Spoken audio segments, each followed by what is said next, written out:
She's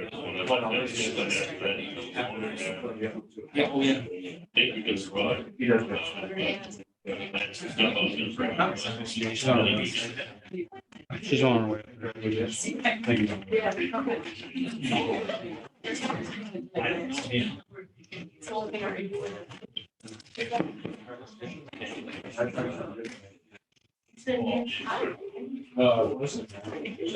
All right, I'm going to call the meeting of the March 2nd, 2022 regular meeting of the Hancock County Commissioners to order.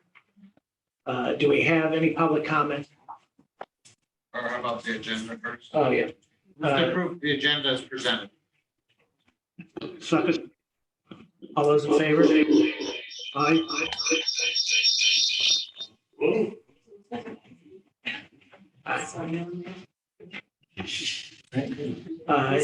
Let's see, next up is, do we have any public comment? I do, if I can. Yes, sir. What's your name? Hi, it's Nick Turner with the Grand. Oh, hi, sir. Go ahead. Good Go ahead. morning. Good morning. Just real quick, I didn't want much time to go by without in public on Zoom, I guess, extend a huge thank you to the county commissioners for the support of the Grand. First of all, for thinking of the Grand, and then the financial support that help us, gain more time. We just need more time to get back to whatever normal is going to be, and the opportunity to do things for people. And I wanted to give you a quick update. Lots of people have been coming to the Grand to enjoy things. 2,400 people came out for Bob Marley. You made 2,400 people very happy. That's a lot of people. And but one thing I wanted to, it's also really important for us to remember, and I became very aware of it over this time, that it's also not just an opportunity for people to see entertainment and enjoy things, but it's an opportunity for entertainers. Bob Marley had a place to perform, and 20 local people had a chance to be a part of Arsenic and Old Lace. And that's one of the most important things I've learned is the Grand isn't just for audiences, it's for everybody who also want to be a part of things and be a part of the Grand. So a huge thank you from all of those, and from me. Keep us in mind as you go forward. There's a lot of hurdles ahead, but we're working toward being fully operational and being, again, a wonderful resource and a place for everybody in Hancock County. Thank you once again, gentlemen. Thank you. Do we have anybody else who would like to make a public comment today?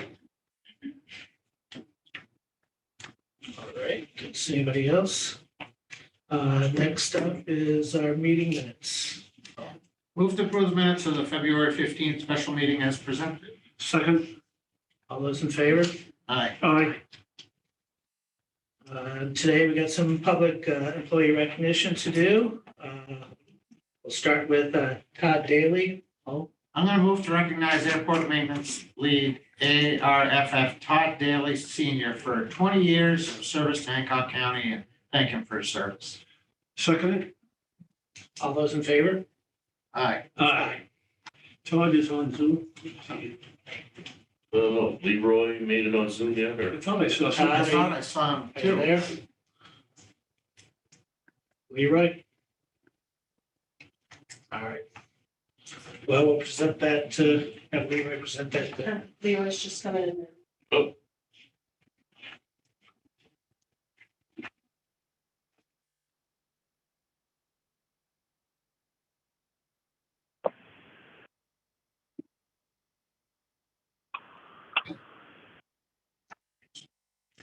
Hey, Leroy.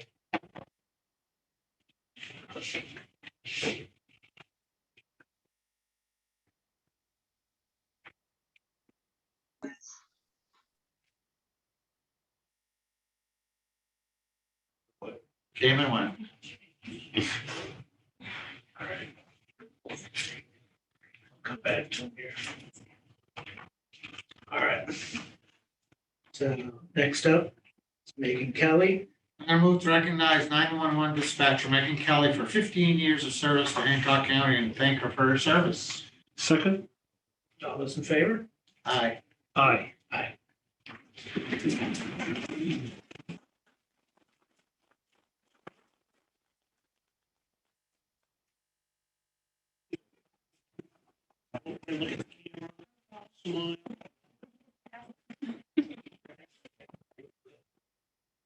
I get it. Oh, I gotta look this way?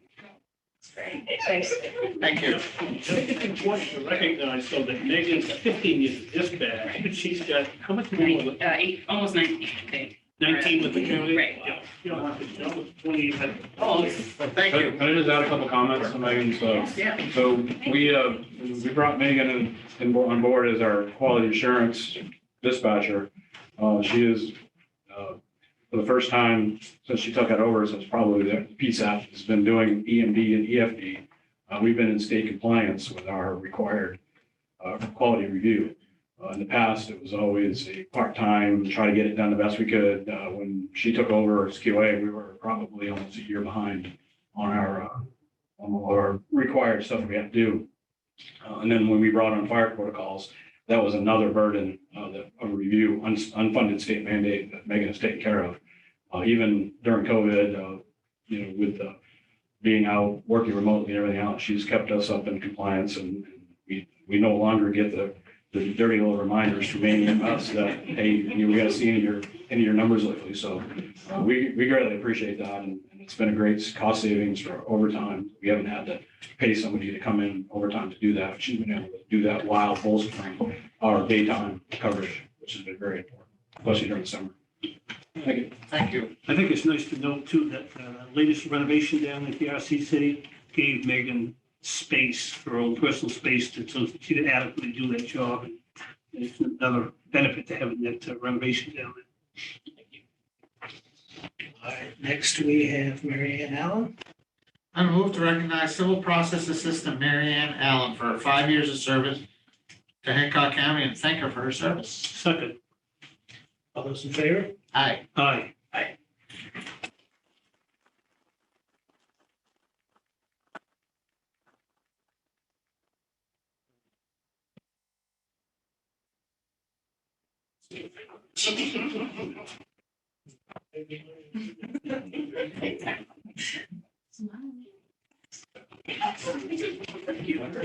Thank you.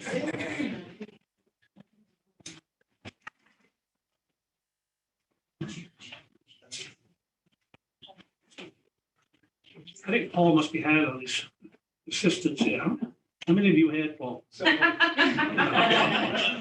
Paul doesn't remember. Plus, when you've been here, what, 30 years, Paul? 25 years. You're bound to have a few.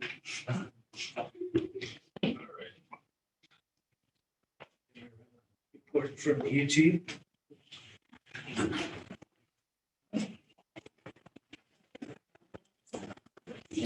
Hello, Miller. Good Good morning, Commissioners. I'm going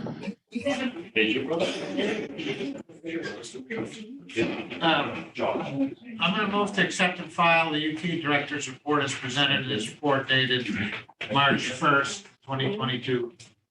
Second, All those in favor? Aye. aye.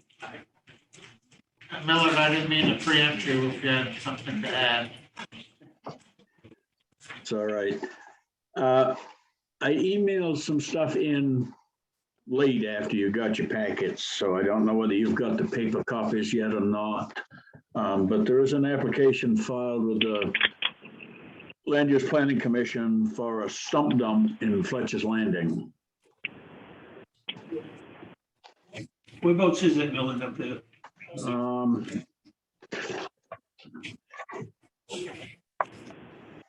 It's about on the corner of the Ellsworth Fletcher's Landing town line and back in the woods away from 179, almost back to the Hancock line. On the right going out? Is that clear cut there? If you went in the road to RF Jordan's pit and kept going, it's in there. Okay. Yeah. I was looking for that application. Did we get that? Yeah, we did it. Oh, you do?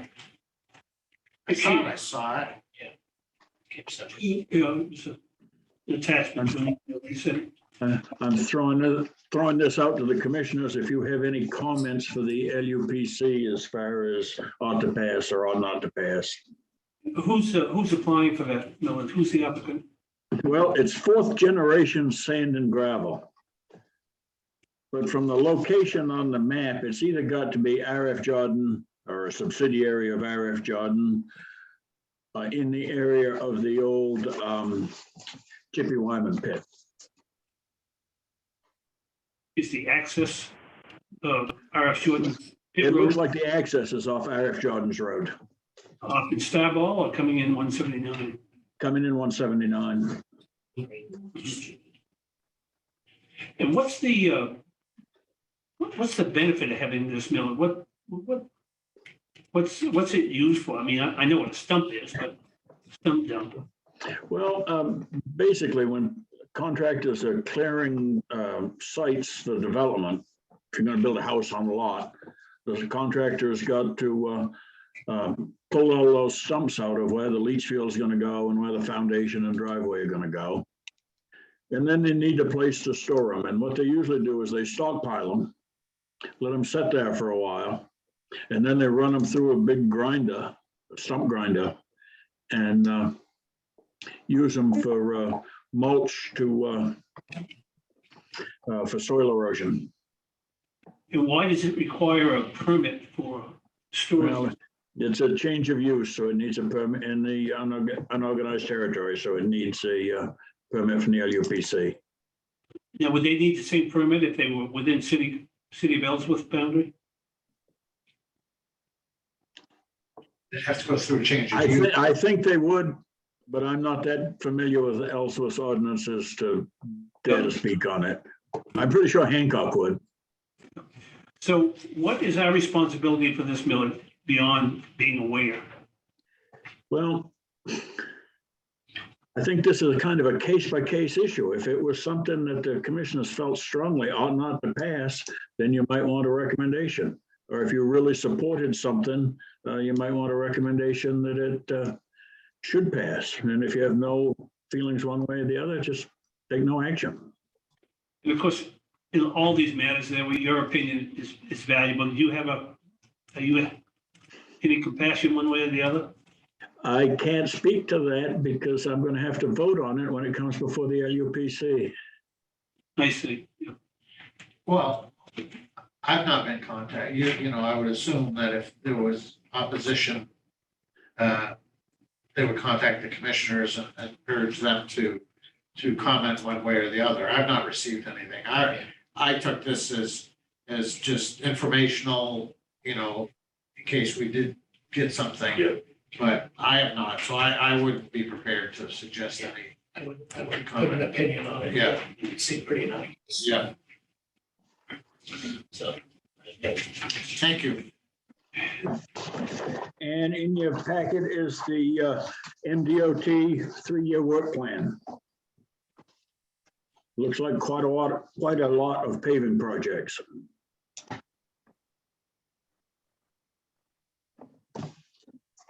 Is there any construction in there, major construction bill? I didn't look through the whole thing, but Well, I haven't had a chance to look through the whole thing line by line, but it looked like it was mostly just repaving. I know the city of Ellsworth is in negotiation or is in discussions with NDOT about some construction paving projects. Christian Ridge, I guess, for example, which really needs more than just paving. Just curious if that. No. It- It goes all the way from crack sealing to paving and some bridge repair. Bridge repair. I'm sorry, they were looking for the plan. It was in the email that Miller sent yesterday. Yeah, I just didn't know. I didn't go through it. So You know,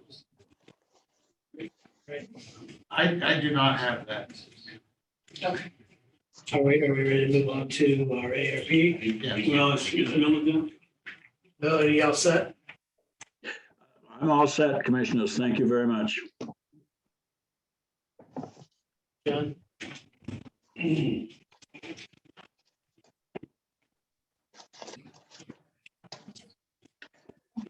Commissioners? Morning. So broadband update. Got a few things this morning. Bigger topics, conversation, we didn't talk about Brooklyn Sedgwick. I want to get through some of the other ones first. So on the contact report, just to give you an update on what's happening there. Since there's new information, as there seems to be broadband every day. So you may have heard on the news that the Connect Maine Authority had put in for a grant with NTIA, and that was finally awarded. So that will encompass, I'll call it the Blue Hill Peninsula.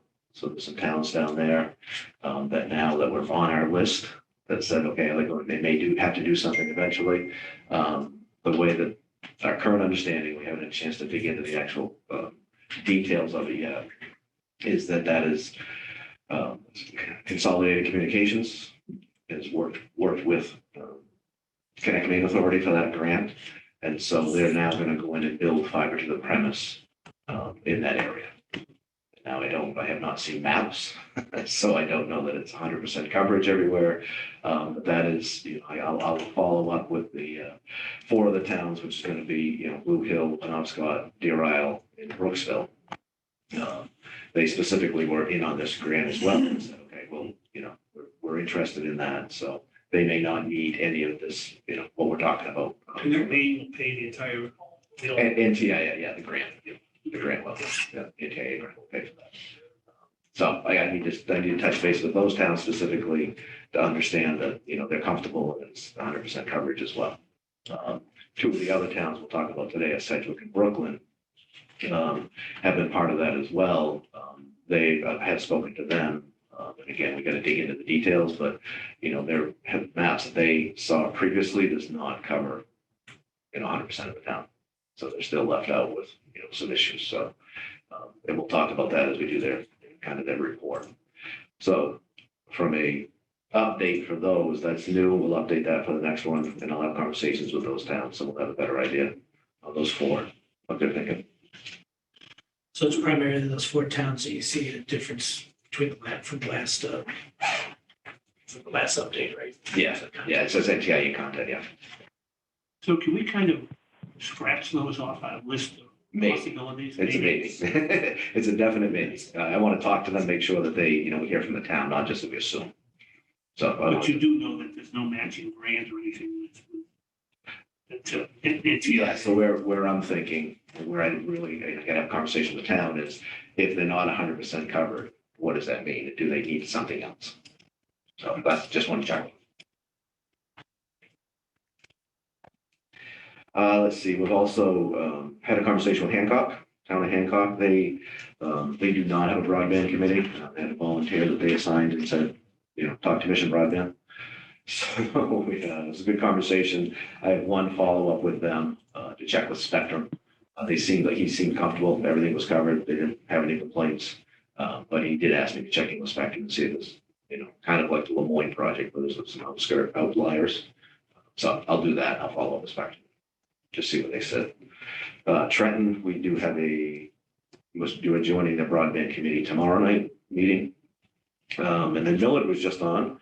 So we stirred up the UTs again with a gentleman from Eagle Island had got a hold of us and started talking about broadband and some of those remote of those islands. And so we set up a meeting with Millard to go over some of the UT stuff as well, but also kind of understand those islands and what that means. And, is there a plan we can try to help put together and see if there's some way to reach some of those islands? Because this gentleman was trying to reach, I think it was a cell tower off of Camden. When you look at Stonington, it's kind of right there with that. Our beer island, one of those. So we just got to look at it. This technology nowadays, I can try to help solve some of that problem. I just don't, we gotta look into it a little bit deeper. And that could be an interesting discussion because Eagle Island is purely residential. There's nobody on the island in the wintertime. So it's only occupied 3 months a year. Oh, so the gentleman I talked to seemed to think there were people on these islands most of them. Eagle? Some Eagle off the Isle? Eagle off the Isle? Yeah, I don't know, maybe. Do you know, Rebecca, there's nobody out there in the wintertime. I think there's a family that stays out there. I don't know if they stay out there all winter, but it's a good part of the year. So, like point to point, an option? Is that, okay, so they're Wireless. Okay, there are options. Yeah, there's definitely options. You could, you gotta get a fee to it, like you heard last week with Swan's Island. Yeah. Right, you gotta figure out how to get there, right? There's some good point-to-point wireless opportunities nowadays. I just don't know enough about the, territory. Yeah, so that's why I gotta do a little digging, so what's out there too. Just to help us, everybody understand the options. And if need be, maybe we need to, we'll talk about things that go into an RFP, just for that, kind of that little project and say, okay, make this a project and see if we can get some interest. And see if there is, because we don't know, right? We can make it up, talk about it, but until we know that somebody really wants to do it, it's just, just thoughts. So I'll check into that a little bit more. And I'll talk to Miller next week. We have a meeting with him already set up. Union River, we talk about that one a lot. That's, a group of towns, obviously, that their territory, river.net, they call it. We're trying to reach directly to the towns to see if they're comfortable saying, okay, yeah, we're all set with broadband. So trying to stir them up. Scott helped us this week. We put together an email, a letter with some language in it that said, hey, we really want to understand what's going on in your towns.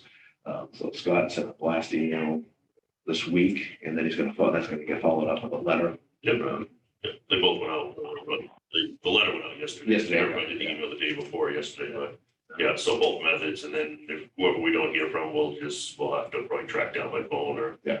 Because, you look at those and in theory, you could say they're served, right? Which is really what we're talking about. But again, can't just go assuming because what we think we know, I'll say, from the technology perspective, and they're all fiber fed from river.net, but really got to hear from the towns. That's our project here, right? Is to understand what the towns have, a voice in all of this. We have a good contact resource. We need to shake some people in that area. And this is? Yeah. This is Julie. She's registered on deeds. Who's Eastbrook, Walton, Union River? See, now I'm an expert.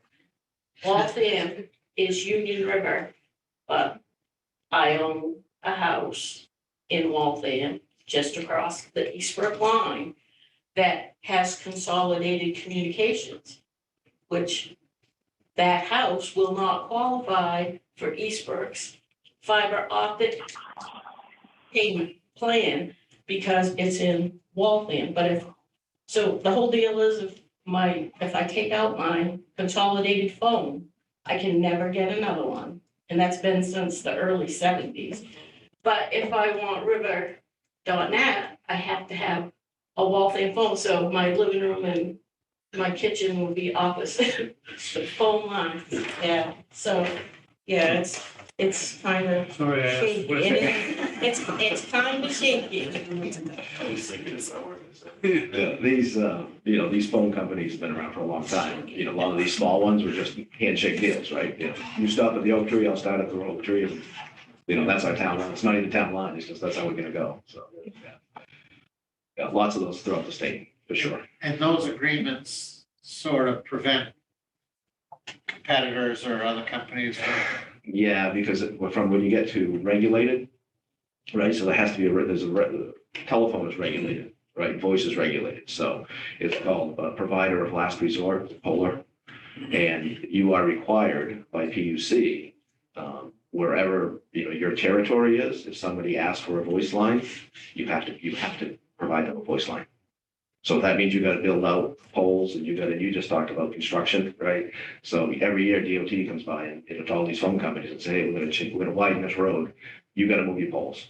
And that's on you because you're the phone company. You own that pole, right? So it happens. Yeah. So if there's a development, right, there's lots of developments that go on. So if there's development in Union River, they want to go up the side of a mountain. They're going to put a bunch of houses up there. They have to provide phone service. They don't have to provide broadband internet, but phone service is regulated. So that's And a why lot of people don't have phone service now. they go to cell. Yeah.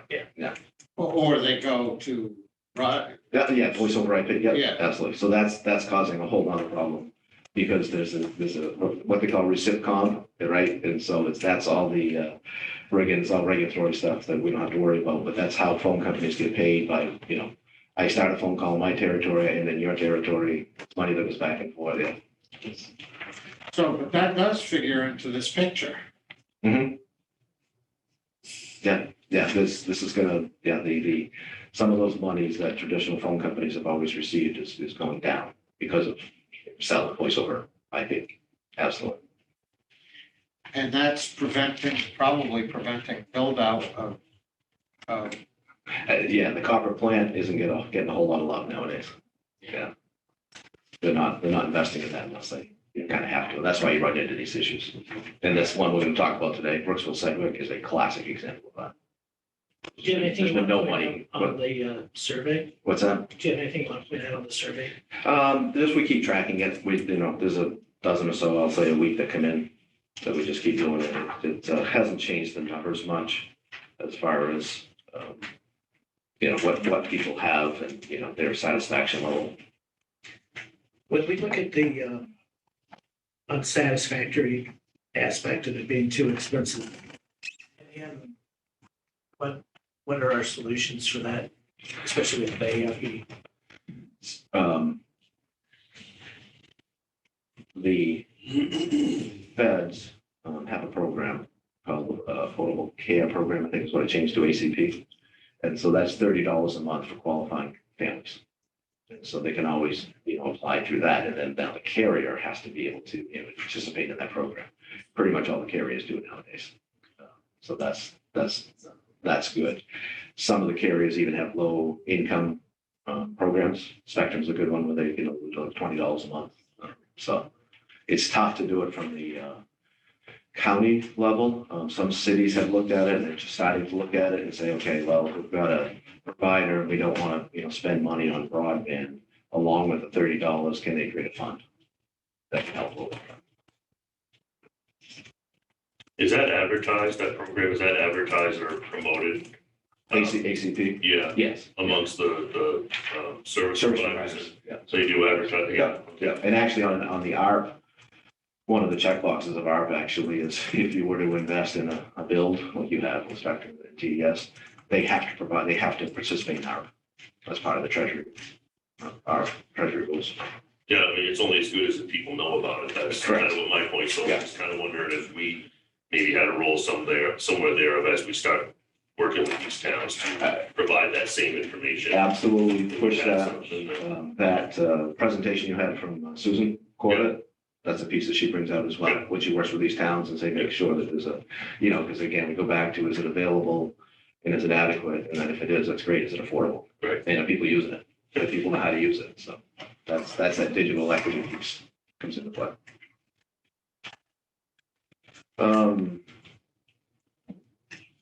Lemoyne update. So we did, I'll say real recently, I think it was this weekend, I was reading it, the Spectrum came back with language for the town.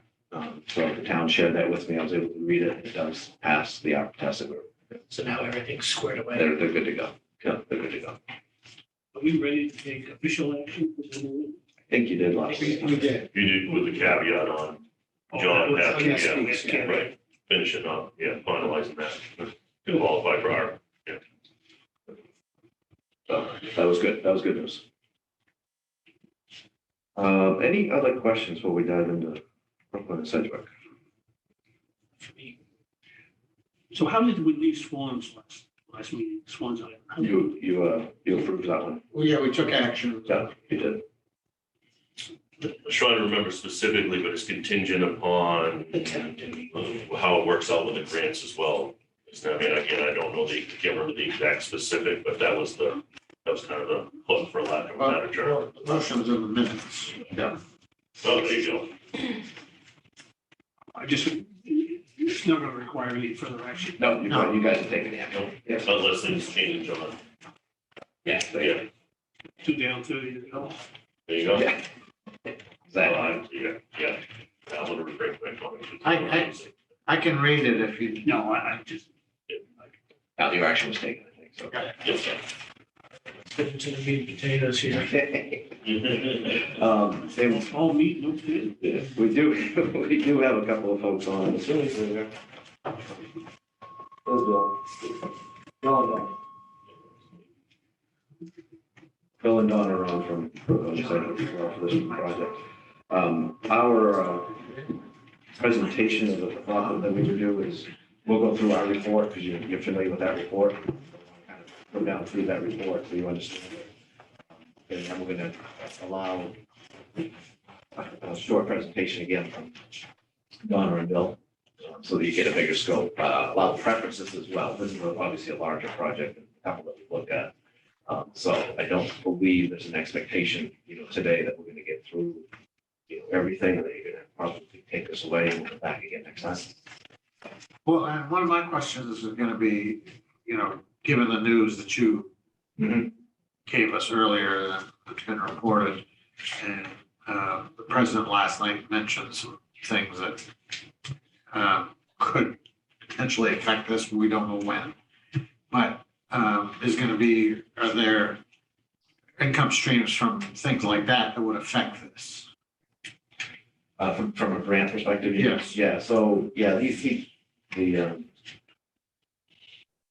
I'll say the Connect Maine Authority was talking about this at their last meeting as well, and federally, there's support on these types of utility districts, because it solves the problem. Right, that's what we're trying to do, is get 100%, at least for a moment in time, 100% of the problem solved with the ability to expand everywhere. Because my reading so far is that projects like this are better candidates for that kind of money than projects like Lemoyne and Swans Island were. Correct. Yes.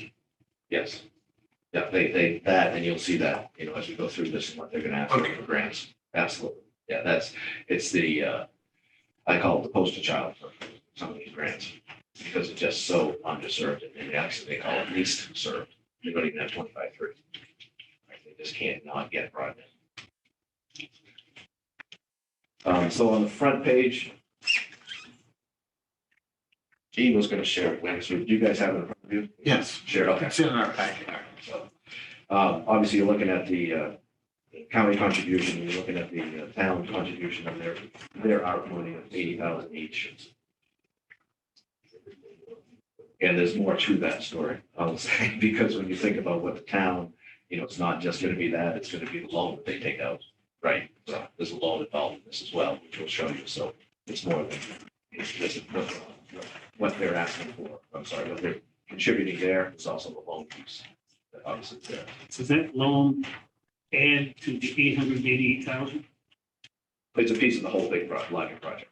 Yeah, so the project's much bigger than 888. Yeah, that's right. The loan doesn't offset any of the 888. No. Sorry. So when you say a loan, it's a bond issue. Yeah, depending on how they go with it, yes. Okay. Yes. There are, yeah, probably. So on the second page, you can see they use the term least served, which is under 25-3, and then underserved, which is 25-3. That's a Connect Maine conversation. So, and then, 15, we should talk about all your unserved in Hancock County, that close to 16% just in those two little towns.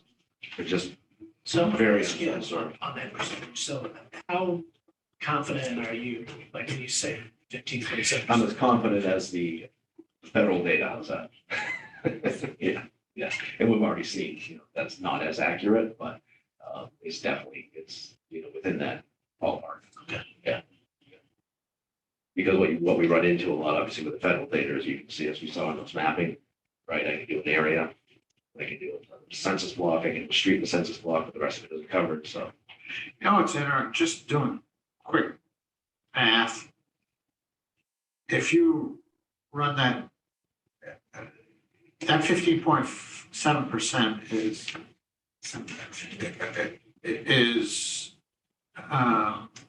of the whole county, right? Mhm. So if you just divide what we've, had the funds that we've come up with, divide that by 15.7%, you get a total, sort of a total, and it's darn close To that request. to that request. Well, the thing is, though, Paul, we're not spending all our money for unserved.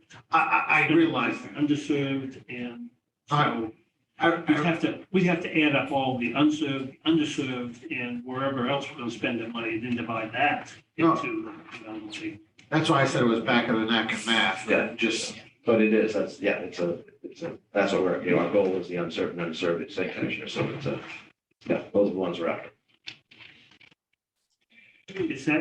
Does that represent the total of who we're after? The unserved and the underserved? Are we gonna spend money for anybody else?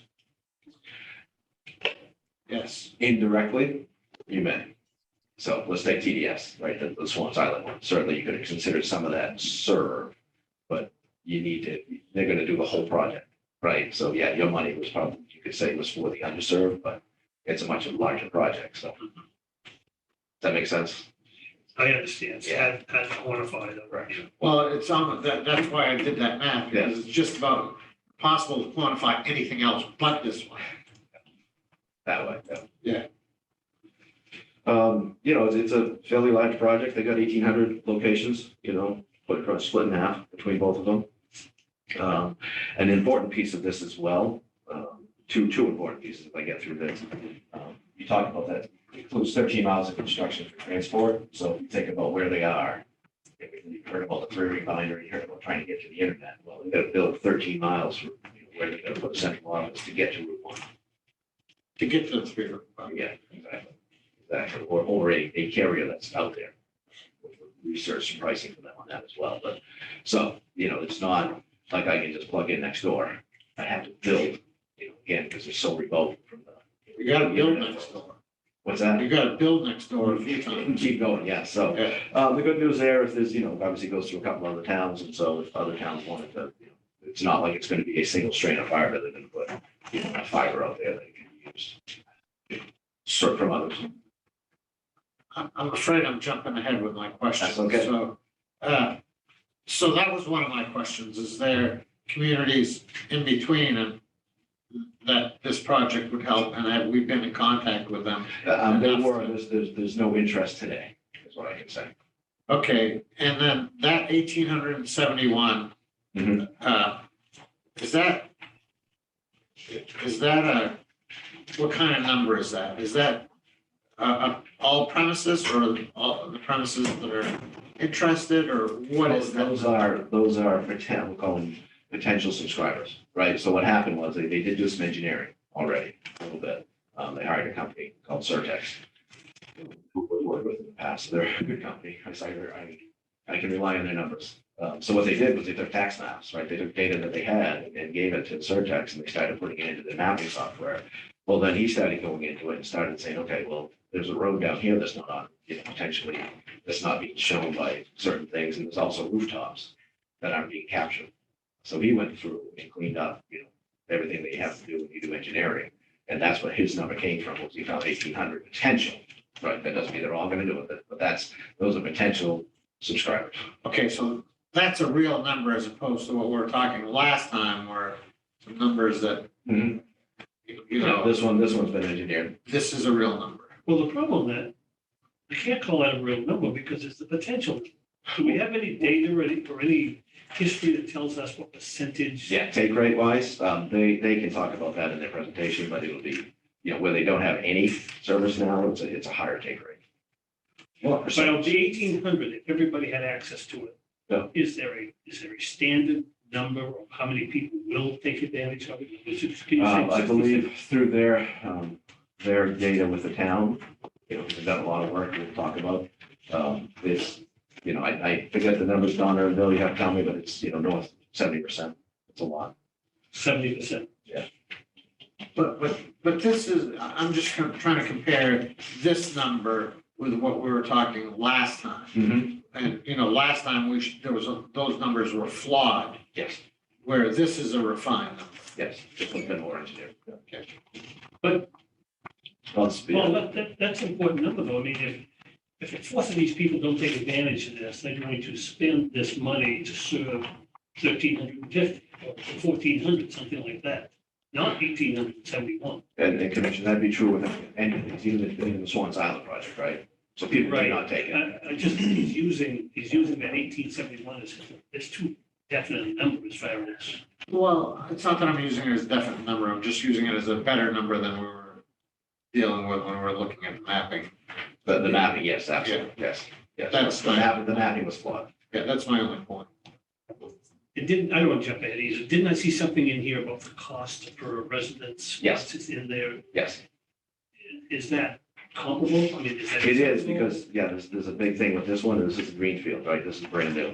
They have to apply it for every pole.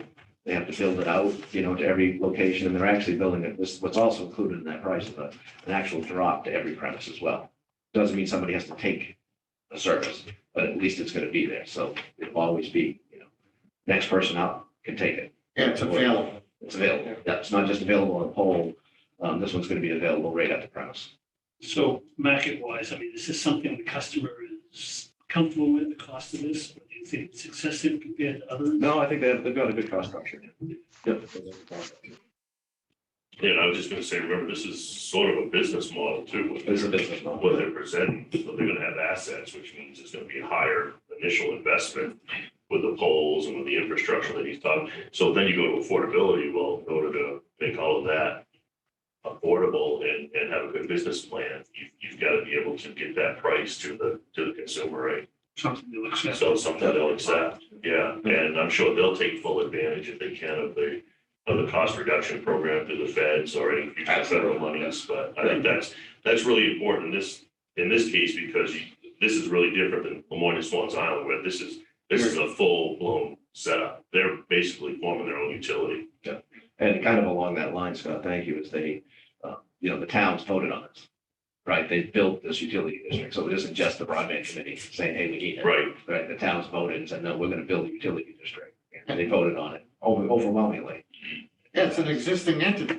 Yeah, It is, it exactly. Yes, that's what I was. It's a legal entity yes, now. Yes, That's yes. that's what this is. yes. This is a legal entity Yeah. requesting, yeah. The town's represented, obviously, but this is, yeah. That's a huge step. I mean, from my personal. It is for towns. That's not only get a couple towns to agree. I mean, they went through a vetting process.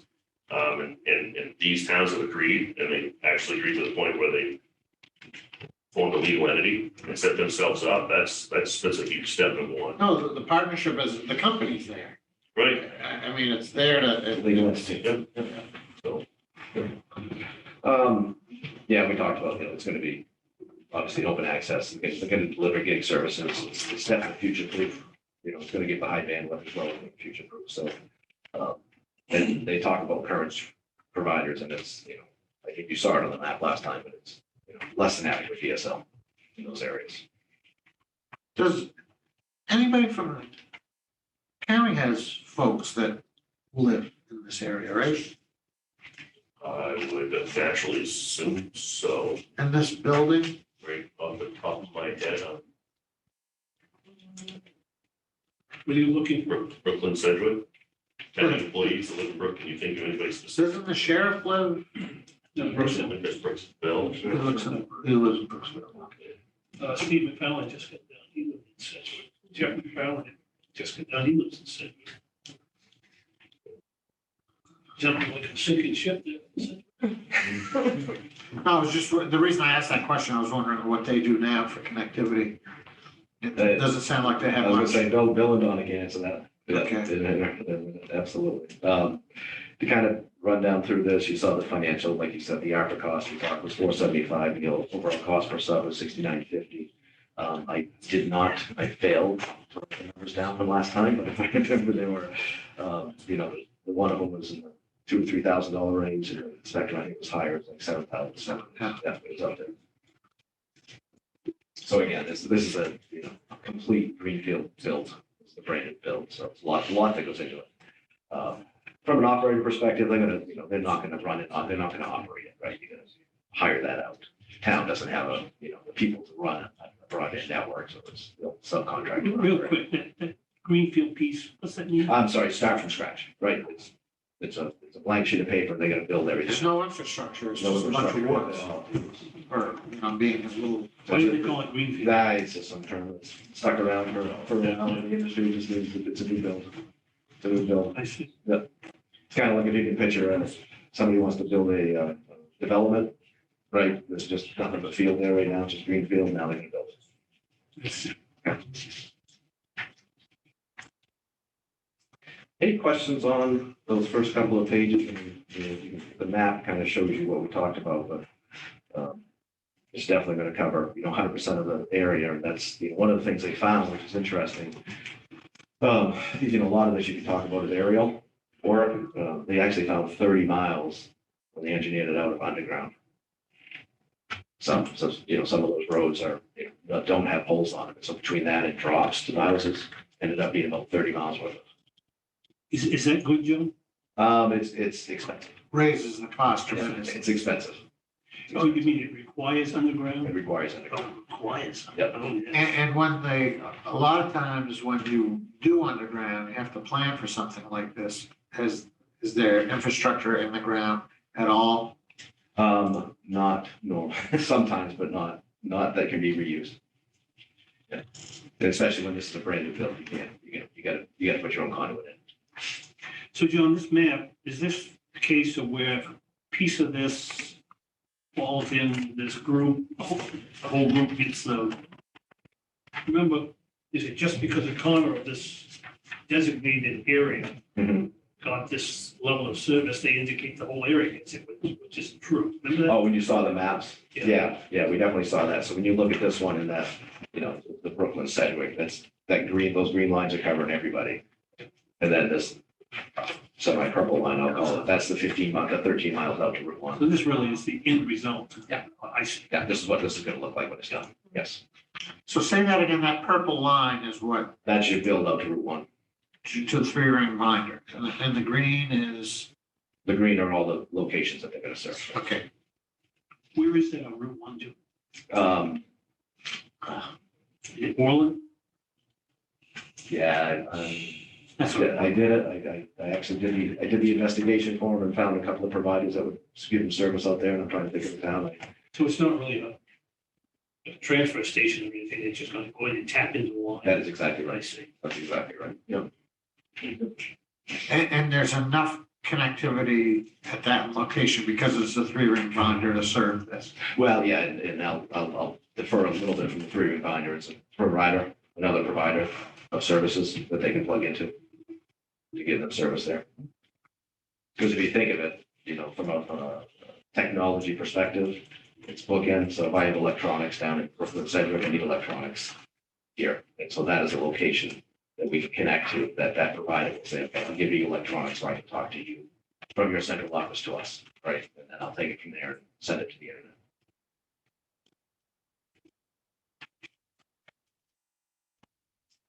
So then our analysis, obviously we looked at it as it's a 1 gig network. So they're being run by they'll choose a vendor. They retain ownership, right? So they are responsible for, the monies that they loan out, that we'll talk about here in a second. And then, it's open to an ISP,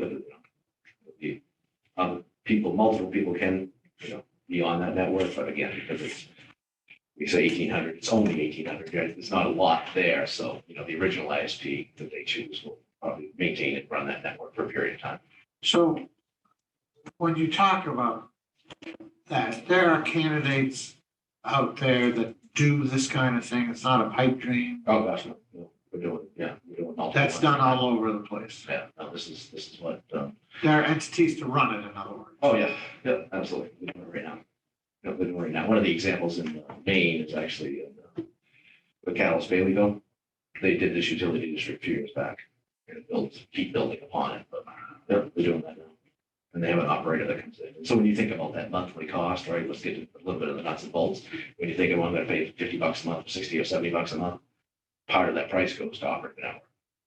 Right? Part of it goes, a lot of it goes to operate the network, I should say. Part of it's going to go back to pay the bill, to pay the bond back, right? So it's just, you just take that whole entity and what does it cost me per month to include, loans and debt.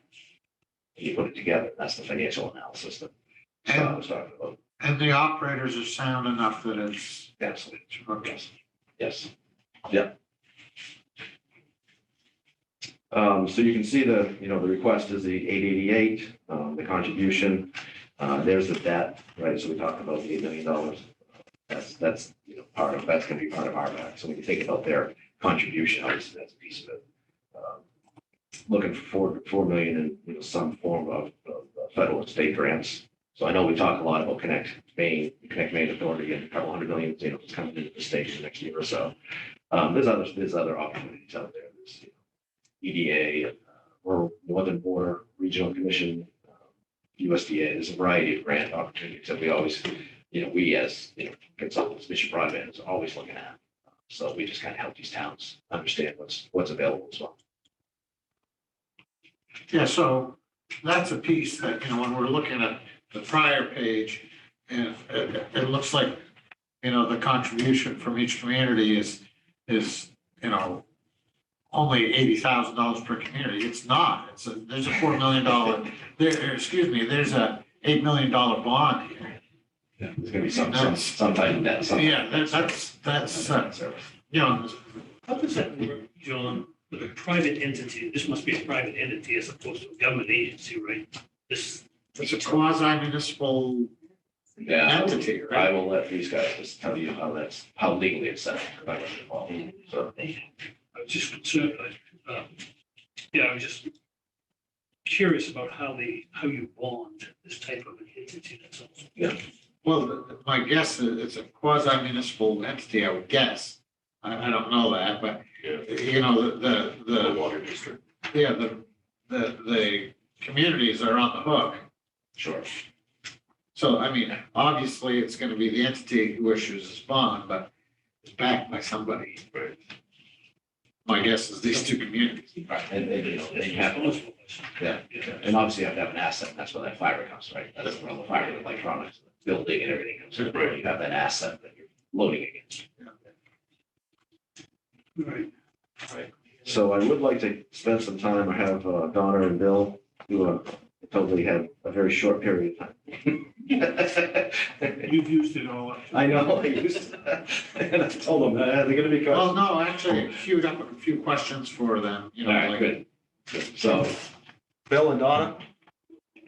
Thank you very much. Can you hear me all? Yes. I want to thank you for your time and attention, and Donna and I will try to hurry up because obviously you've got lots of great questions.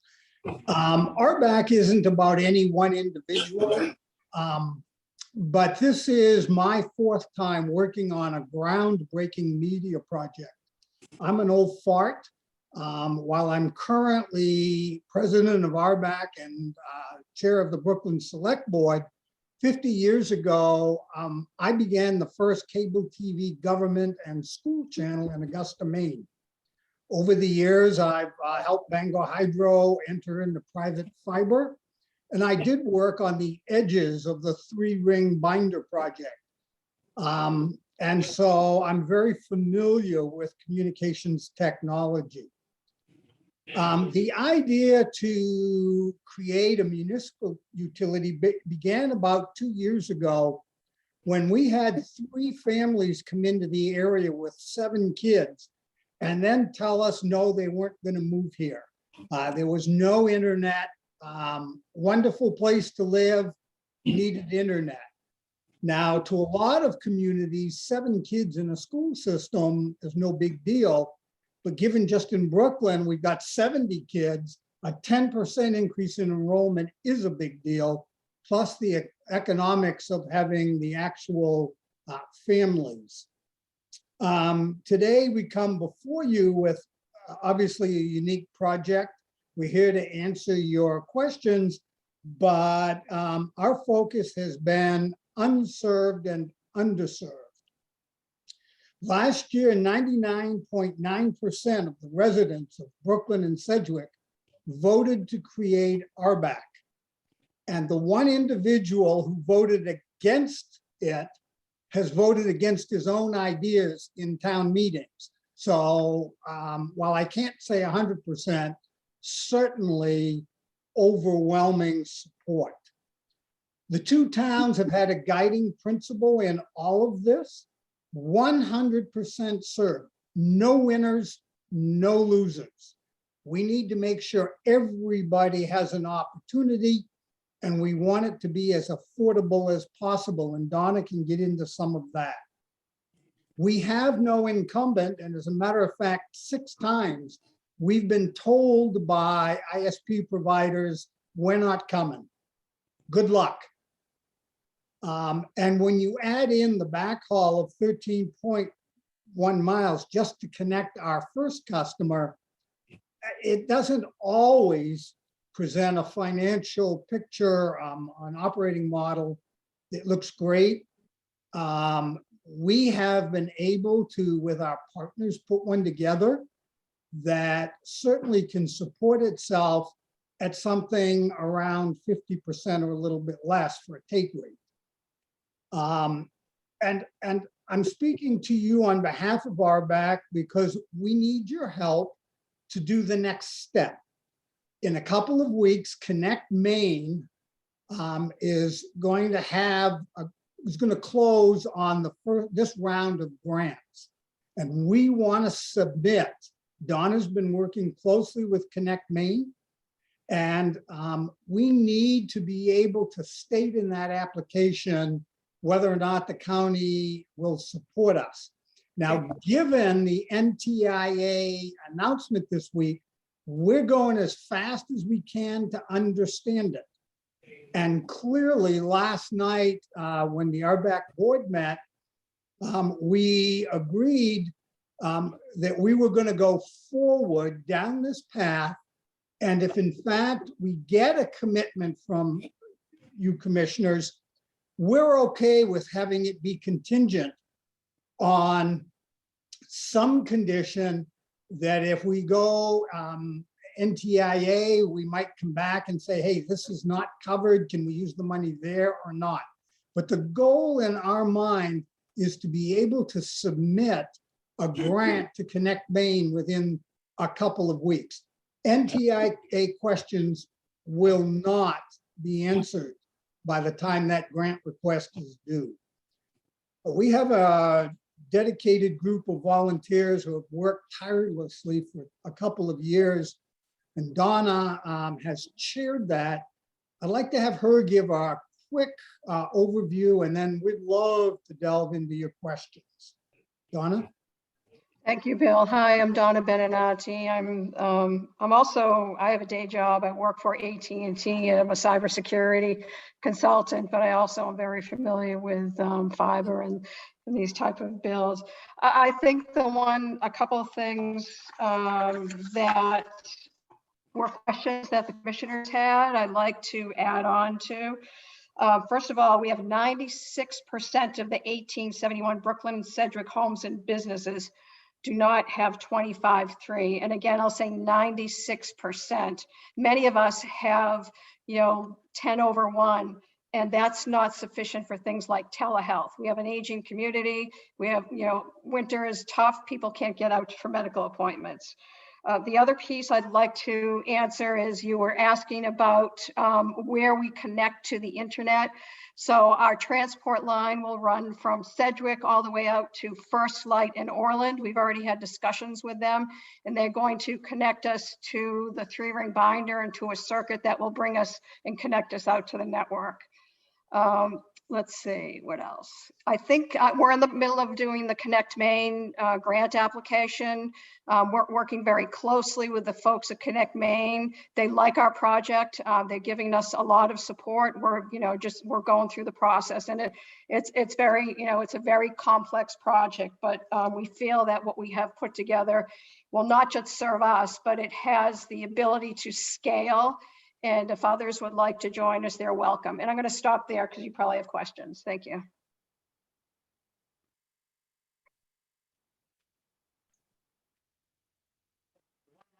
Questions is this entity is a quasi-municipal entity, and is my guess, and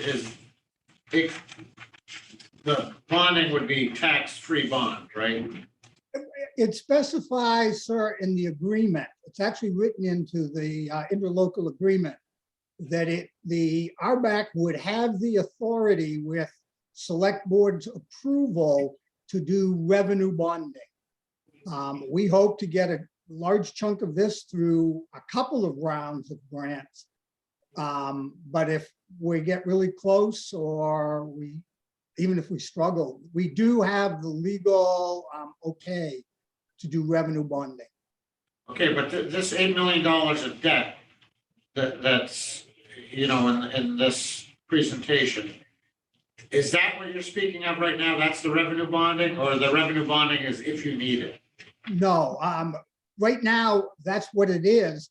An ideal situation, to be candid, is we would, in the next round of federal funding, get another grant so we can reduce that. But again, you have to kind of pick a point in time and build a financial model. So the answer is, that's our model as of today and what we will submit to Connect Maine in 2 weeks. But that's tax-free bond. No, there would be, as part of a revenue bond, there would be interest, but we would take advantage of the Maine Bond Bank and lower municipal rates. No tax implication to the towns or the citizens, but there would be, we would be pledging the assets to the revenue bonds. This is, I guess, I'm not asking the question properly. This is like a municipal bond, or no? Yeah, there are 2 ways to get bonding in Maine. One is straight through the municipal route, and the other is through a route called revenue bonding. And they pledge the revenue, and both of them are administered by the Maine Bond Bank.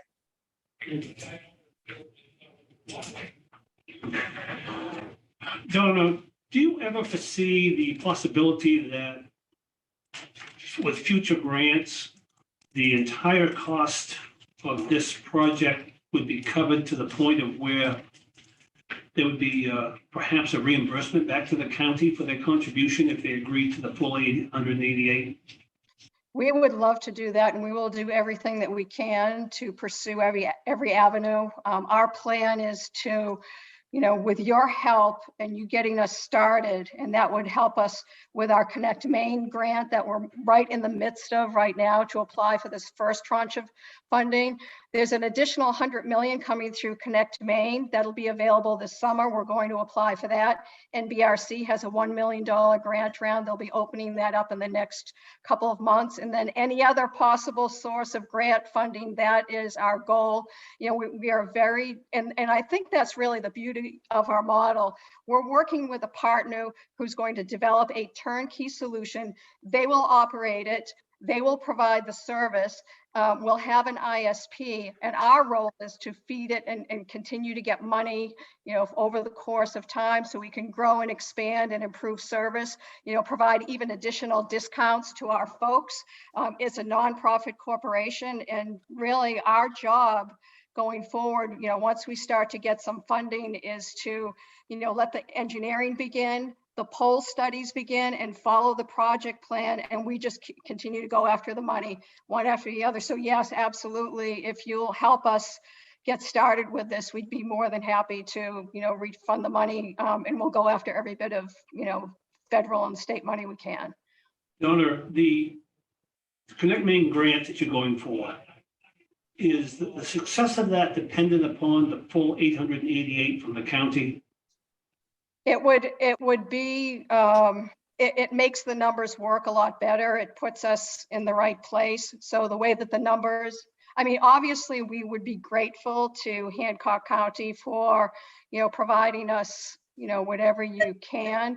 But in terms of our financial model, that's the number that we arrived at that works. And I also look at that number, and I think if I look at the total cost of our project, if it's a $13 million project, we're asking for, I think it's, 6 or 7% seed money from Hancock County to get us started. So if that helps as well. And this Connect Maine grant round, one of the things that's a limitation, there's only, and I say only, not that $15 million isn't a lot of money, but there's only $15 million available from Connect Maine right now. Those grants will be awarded in April. There are 29 applications applying for that money. So we're likely going to submit, a grant request of $1 million. So if we get the 888 and we get the $1 million from Connect Maine, that positions us very strongly. And then we'll prepare for the next Connect Maine grant round. Okay, so Donna, if, as you know, or you should know, I think, we kind of earmarked a certain amount of money from our ARPA funds for broadband. And we want to serve, of course, as many communities as we can, and we don't really know how to disperse that. We know there's more need probably than we have. We still don't know. And I was curious if that, a portion of the 888 could be dedicated by action today with the idea that if there were funds available later in the process and it appeared that might be, I won't call them leftover, but maybe the priorities aren't as great as that. Does that still, could that work for you? In other words, a large portion of the 888 without the full portion? It could, because if I can add into our Connect Maine grant application, we have this tranche of money, it's contingent and it will be available, at this time frame. And then we have a second tranche of money that's a contingency that will be available. Yes, so if we have a contingency in the grant application, and even if it's two different contingencies, that helps us 100%. I think it's important to understand that the RBAC board has said, if you folks are kind enough to help us, we in essence create a partnership and we'll have ongoing communications. I'm not sure whether it be the three of you or John or Scott. We don't know, but we create a partnership to try to get us served. I'm trying to soften this a little bit, because basically this represents 17% of, on one project of what we've allocated, for broadband. Now, I'm not saying that's a bad number, it's just a number.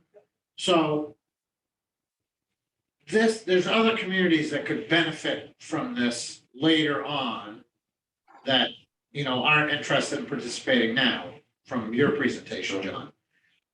Do we have any idea of what those communities represent of the underserved in Hancock County? Yeah, I haven't done that.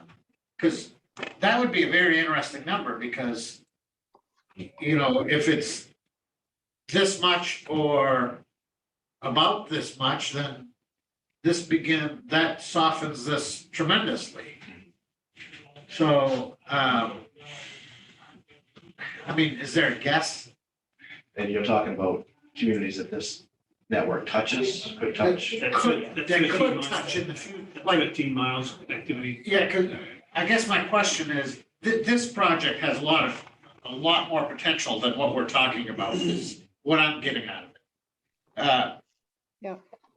Do we know, and you talked about their neighboring communities that just aren't ready to participate. Yeah. Do we know roughly what their numbers are? Are the communities half this big or double this or? Yes, I don't know the population, so it's hard to, certainly, a couple of them are probably better served than others. There are a couple that are certainly not well served, guaranteed. Two in particular that I can think of as you go up through there that aren't, but you're part of this other project, so they're not interested right now. And I think that part of the caveat is we don't know what other project, where it's going to land, and what's going to serve in the end. My sense, Paul, is that we don't need to go begging communities to. No. Because there's going to be a number of Brooklyn Sedgwicks out there wanting our help. And so if these communities on the 13-mile connection between, between the three-wing binder don't want to get involved, then that's fine. Don't get involved because we have others that going on. We're going to probably run out of money. So. Well, no, that's what I'm, that's what I'm trying to figure out is, are there more Brooklyn Sedgwicks than the other model? I'm not sure there are. This is I'm not sure that there's many that are as unserved, at least served as these two. Right. Well, then that makes this, And easier. And again, kind of talking about a moment in time, we're going to end this project and you're going to be done doing this, seeing me, unless I want to come down and do something else. Right. But this particular one, King Row, afterwards, like you guys aren't involved, but, you know, other towns say, you know what, hey, you know what, I do want to join on that now, and there's grant money, and there's other stuff that goes on. Right, what you're doing is creating this, helping create this. Well, we're creating that possibility. Yeah. That's the exact point. Miller, did you have something you wanted to say? Yes, I have a question. Does this line go over Caterpillar Hill? And if it does, is there a way to put a transmitter on Caterpillar Hill that might service the offshore islands in Penobscot Bay? If there is, I've got some UT money that can, Yeah, for that project. yeah, certainly, anything is possible. If something you're interested in discussing, we can, connect you with our construction partner and look at the engineering. And actually, I live on Caterpillar Hill in Sedgwick. And I want to answer another question about how do we get service. I, work for AT&T. I have a hotspot and I have a VPN, and my company pays a lot of money for me to be able to connect to the internet. Most people don't have that. But anyway, I'd be happy to talk with you about Caterpillar Hill.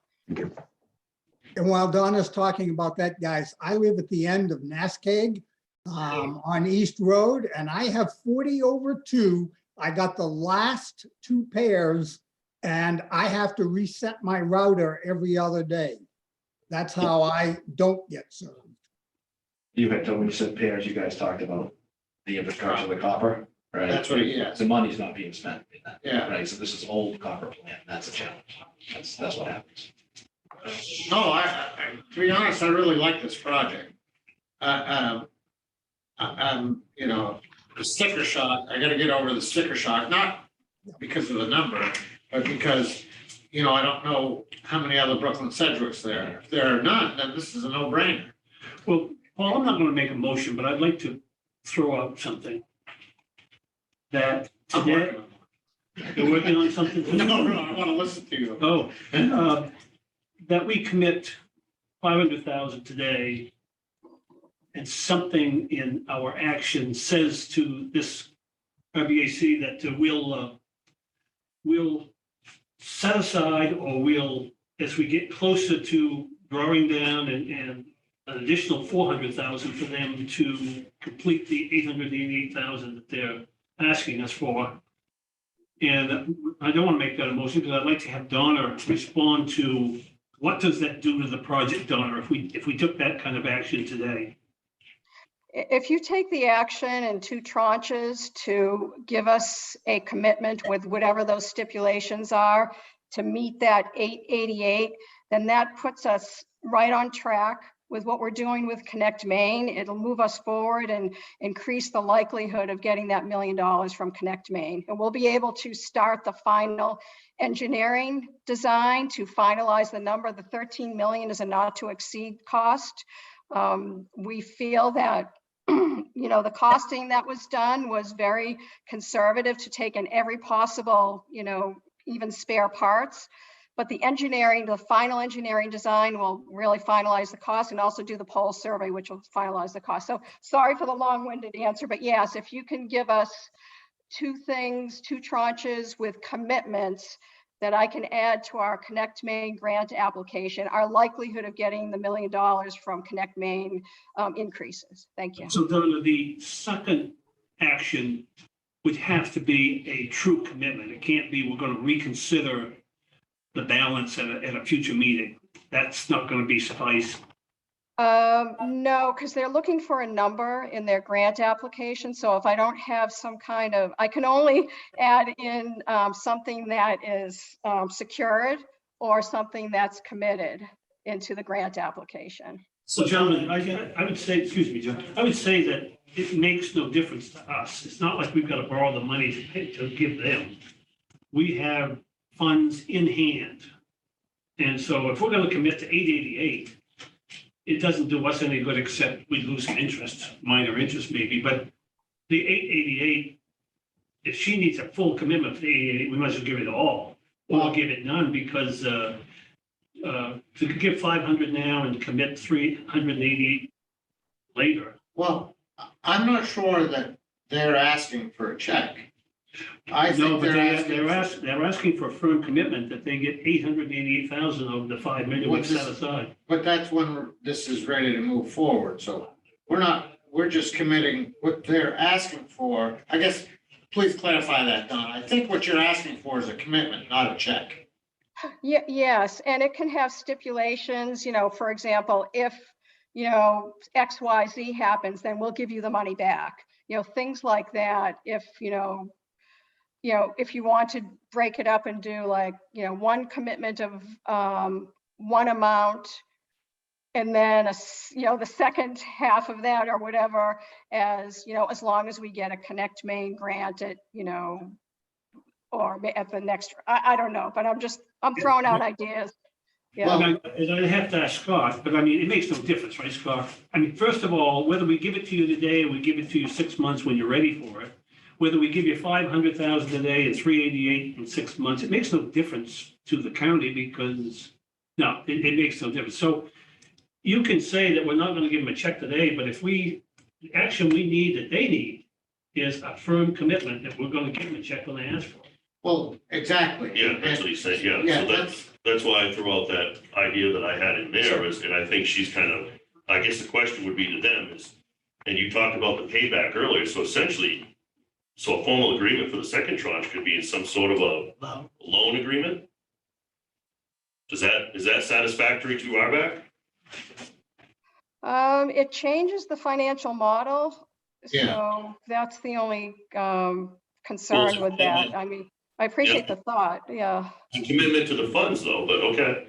Well, And if we get That's some right. kind of assurance from your group that if there are funds over and above the 13 million, that you'll consider us on restituting some of that 88 back to us. Right. So I mean, it's no different than a loan. It's not quite as secure, but That works for both parties.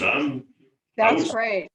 And trust me, we'll do everything we can to get as many dollars out of every possible source that we can. And we'd be more than happy and pleased to be able to pay all of it back if we get that through other sources. So thank you. but, quite frankly, all sources are gonna have the same outlook. So my thought is to commit, this amount of money, not write a check, but to commit this amount of money. I'm trying to figure out what the stipulations are.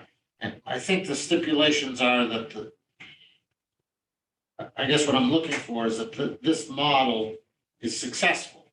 If you don't get, if for some reason RBAC can't assume $8 million of debt and the federal and state grants don't equal 4 million, everything else is outlined, then you can't draw on our 888, but I don't think it's your intention to do that unless this other stuff comes to fruition.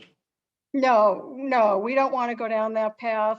We want to make sure we have commitments and secured funds before we spend. We've been running very lean. We're using our town ARPA money and we're using it very strategically. So we don't even have a website.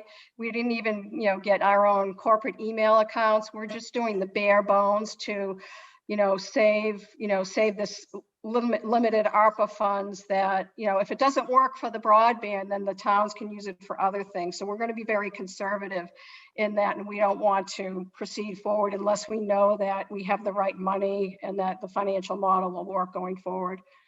And for me, that I'm not even ready to say that this 888 would come out of ARPA funds, although sitting here right now, that's where they would come from.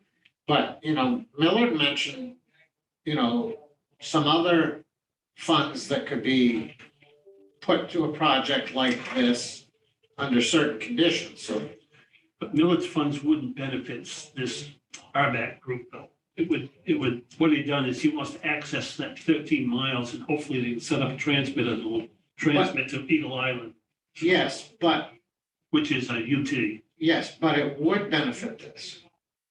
No, Millard's, if I understood what Millard's saying, he's simply trying to get access to some of their equipment to help with a project that he's involved with Eagle Island. But it would do nothing. No funds would come to RBAC out of UT. But I guess it would reduce his costs. It would, we'd be providing a service to him to do what he needs to do by, Right, John, and providing. that's my point. You'd be helping him, but he's not really helping you. No, That's well, right, we would help. Sorry, doesn't the service come with a cost? yeah, And I think it could, maybe not as monumental as one might, but I think Bill has sort of intimated that. I think yeah. there could be some help, or that could be kind of configured into what the county's contribution is in the end. So it's options, you know how I like those. Oh, let's not complicate this Yeah. anymore. Well, no, I'm not trying to complicate it. I'm trying to leave options. And And I think Millard and Donna need to talk that all out and figure out that there's an advantage to both of this. Yeah, both of course. them, or some kind of relationship. And I don't think that'll affect whether we, no, us committing, right? I guess what I'm saying is that I feel that we could commit this amount, not be specific where it comes from, but assuming that it's coming from ARPA funds. And, as this goes down, I mean, this is not gonna happen tomorrow. You're building a package to get funding. And things are going to change on the way. And I guess what I'm saying is that we may be able to soften this a little bit. Well, Later. I think it's important that we identify today where these funds are coming from, because we need to set aside and designate of the 5,888,000, if that's what our action is. Yeah. For the RBAC. And that, I think the advantage we have, Donna, is that we commit the funds today. But at some point, when you're ready for the check, you come back and you tell us that everything is lined up as you explained to us today. Things are on track. There's no hiccups that we should reconsider, because if this changes dramatically for whatever reason, I can't imagine, that could jeopardize our final action on releasing those funds. You see what I'm saying? Absolutely, and we don't want to take those funds if those situations arise. So we'll be more than happy to, when it's time to come and request the money to give you a status and where we are with the project, and to show that, it's moving forward as we described. And if things change, then, you can, the money is back in yours. All right, gentlemen, I'm going to move that we designate $888,000 from our ARPA broadband fund to be used for the Rural Broadband Access Corporation in Sedgwick, Brooklyn, and that those funds will be released to RBAC upon presentation that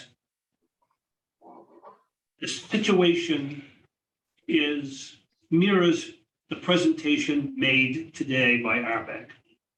Or how about I agree, but how about using the financial, that it adheres to the financial model presented? Well, it might be more than financial. It may be, I don't want to limit, I can't imagine what's going to change dramatically that would change our opinion on granting these funds, but I still want to be careful that we take that caution.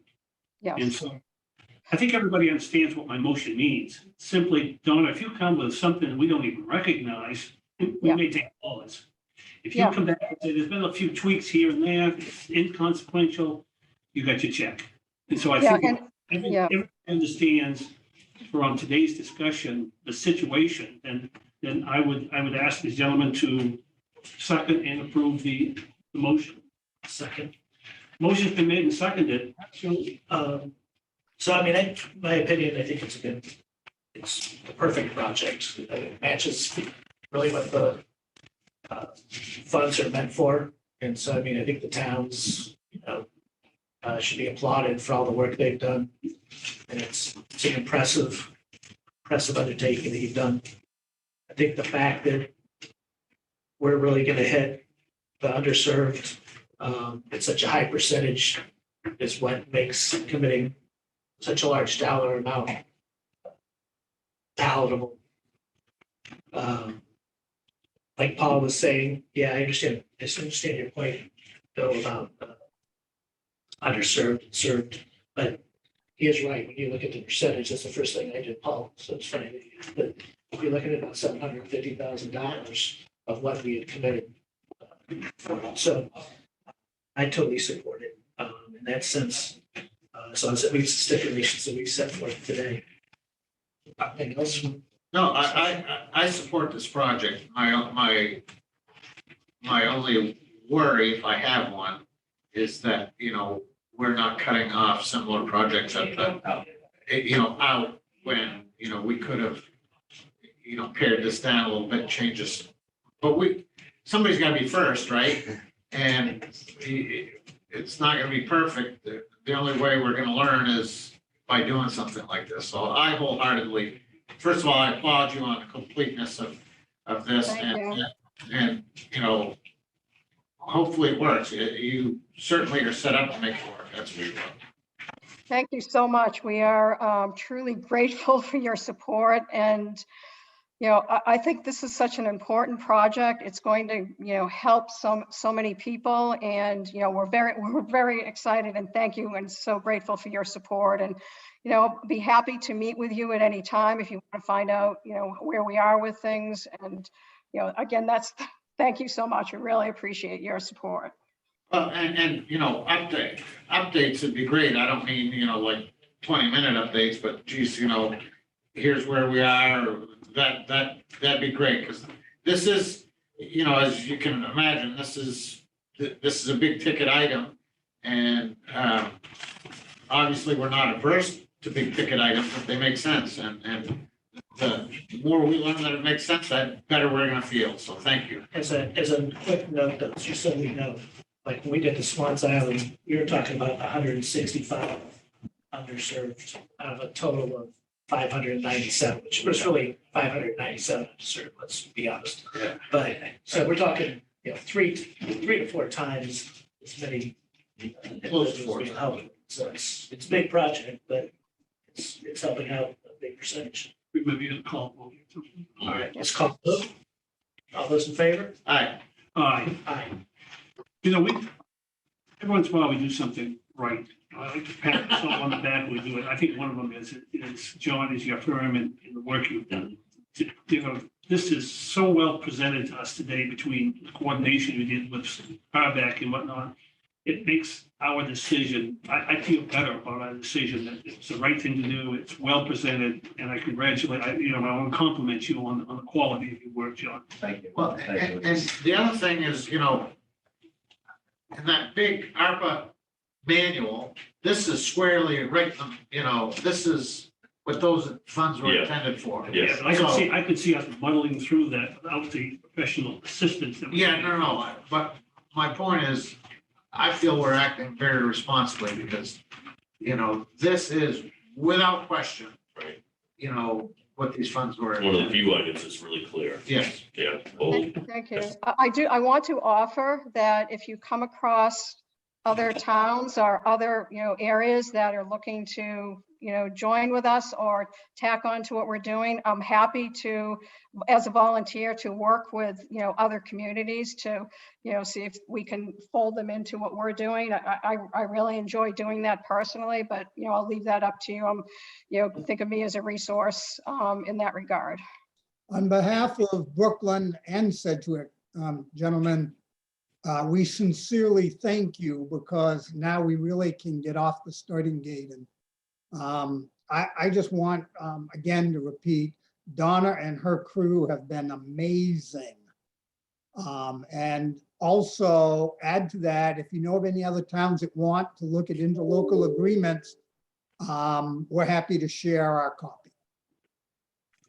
And John hears that, and John is really the conduit to other towns, for that information. Yep, thank you for your offer. Can you take a break? Thank you.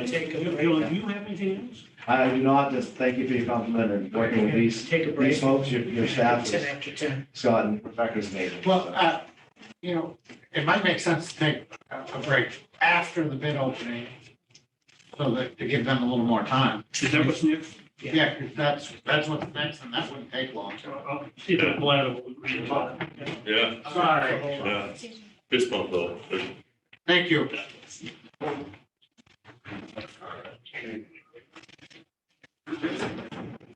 All right, so we've got some bids.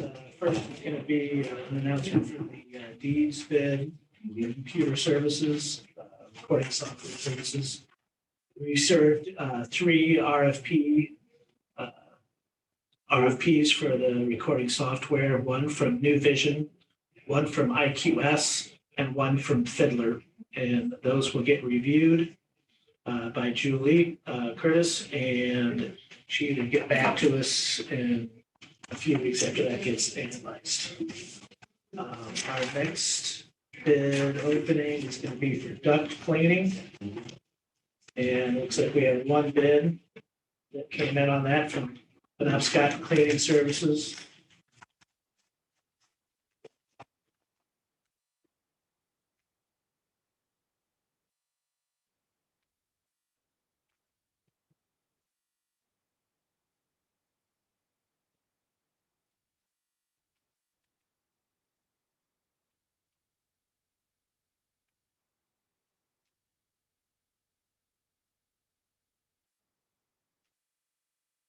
That is for $22,256.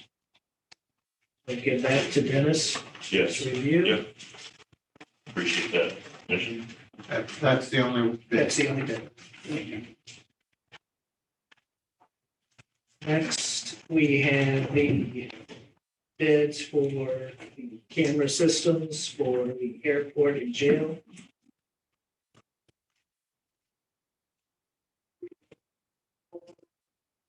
First one.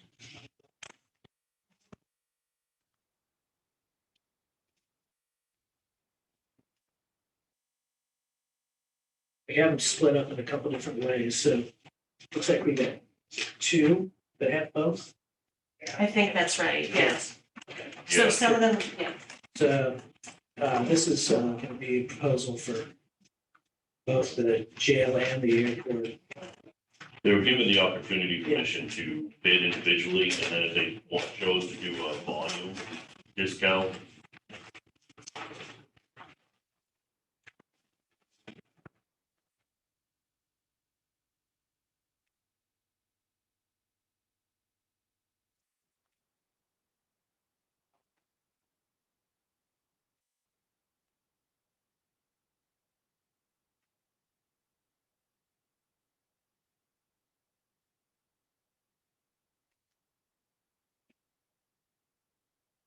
should be a price sheet in there from accounting.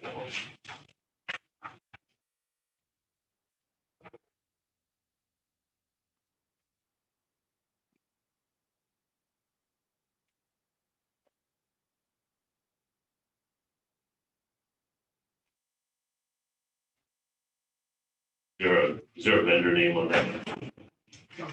Johnson Controls. Okay.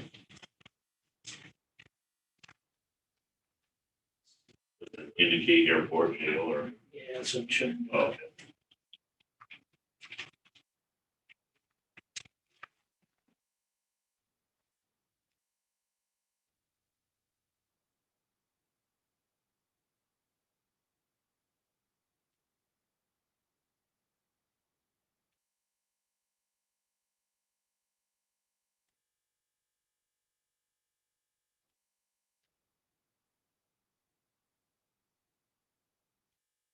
They combined it into.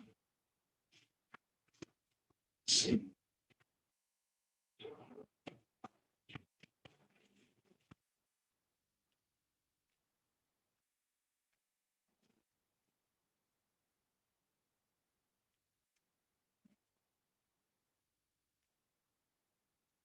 That should be. That's the number.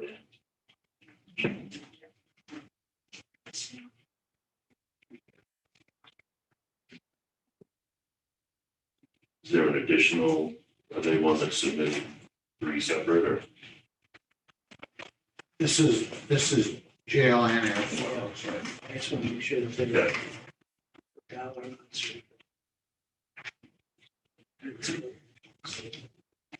Okay.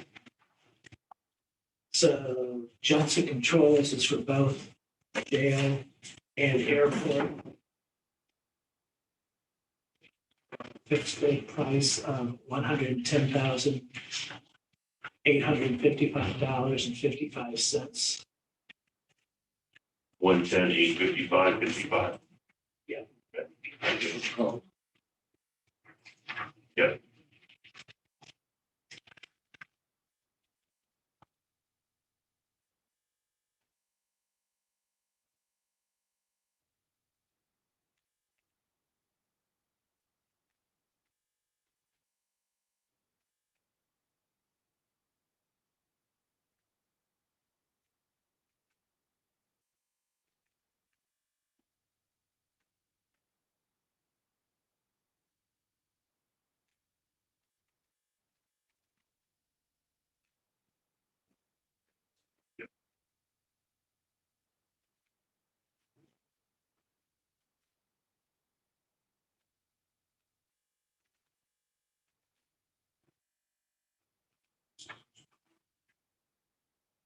The next is from North Star Protection LLC.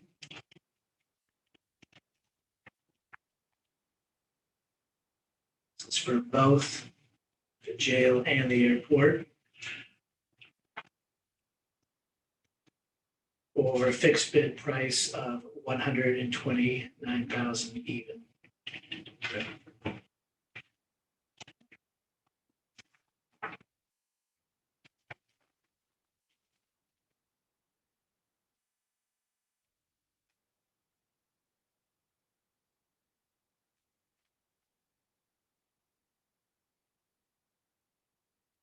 All right, these next set of bids are just for the airport.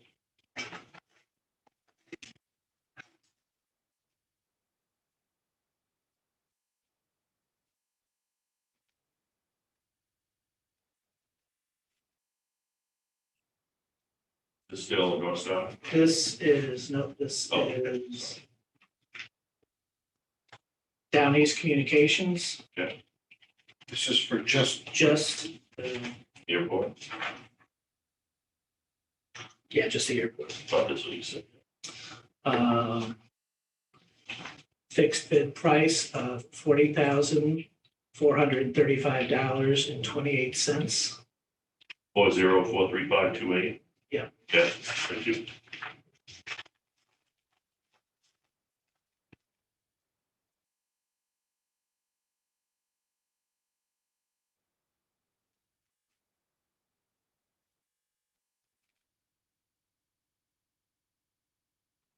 separate for you. Yeah. Yeah. the clips.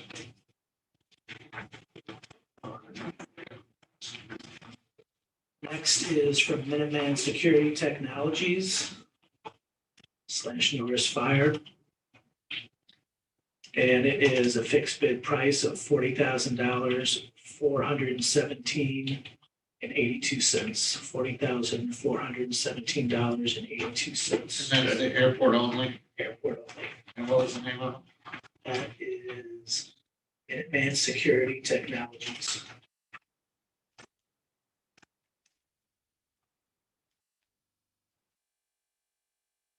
We presume that these funds will come out of our. Both of these for the jail and the airport, they both qualify for that. No, the airport would have its own funding source. The jail would come out of.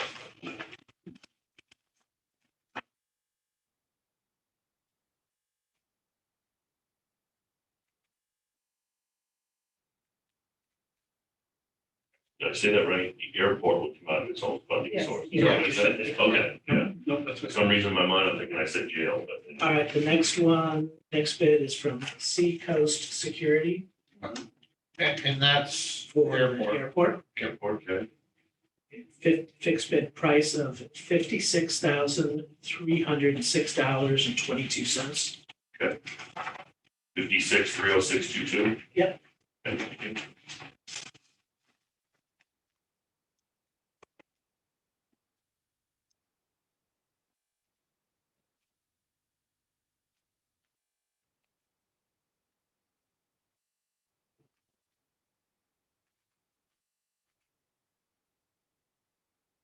The next bid is from North Star Protection LLC. Is that the same? For $54,500. Is that airport or? Just airport. Airport, yeah, thank you. 54,500 even? Yep. Good.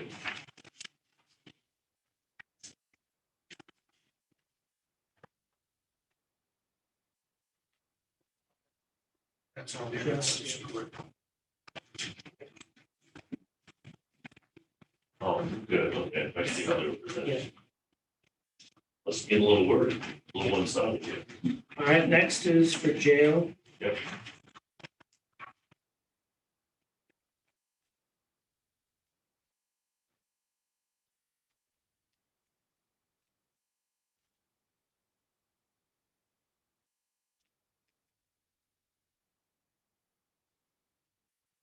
From Down East Communications.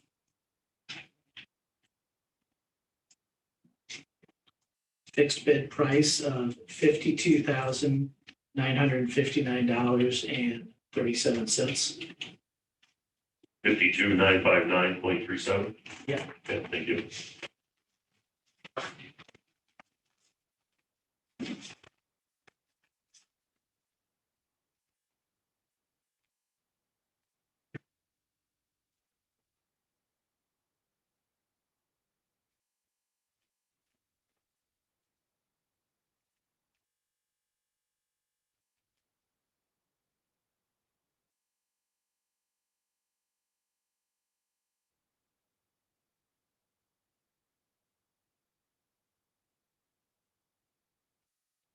This is actually from Minuteman Security again, but let's see. Looks to me like it's both locations. They do both locations before. No, All right, so Minuteman Security, this is for both airport and jail. And it is a fixed bid price of $99,751.91. Do they break it out, John? Yeah, well, It's broke out as to how much it's each site?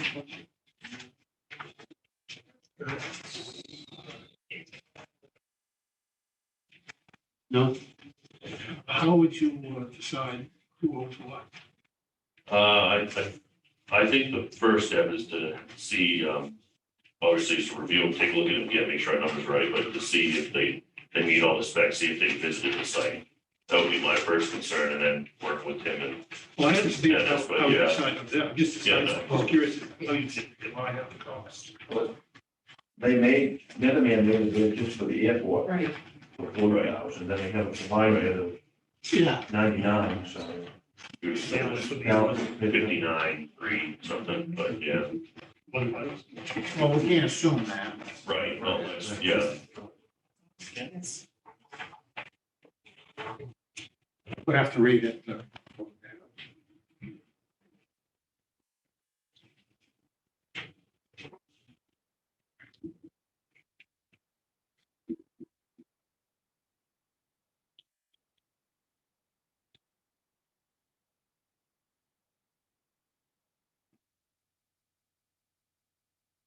Bid is from Seacoast Security.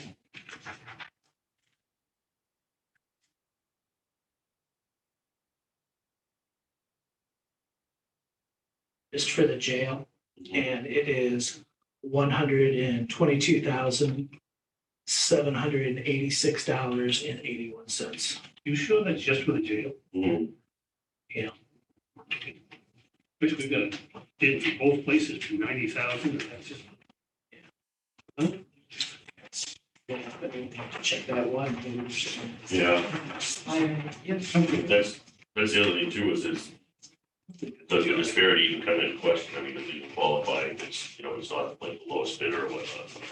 But yeah, Well, that's just Yeah. sort of yeah, the so, spirit. yeah, yeah.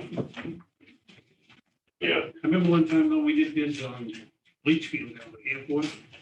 And I think the before you got time to ask, but I think it was a low of 300, 800,000. Remember, we've run into that with AIP before, like with, yeah, looking and going, is that, do they know? Yeah, You see, did they bid on the same project? yeah. Is this North Star, by chance? This is North Star, Yeah. North Star Protection LLC.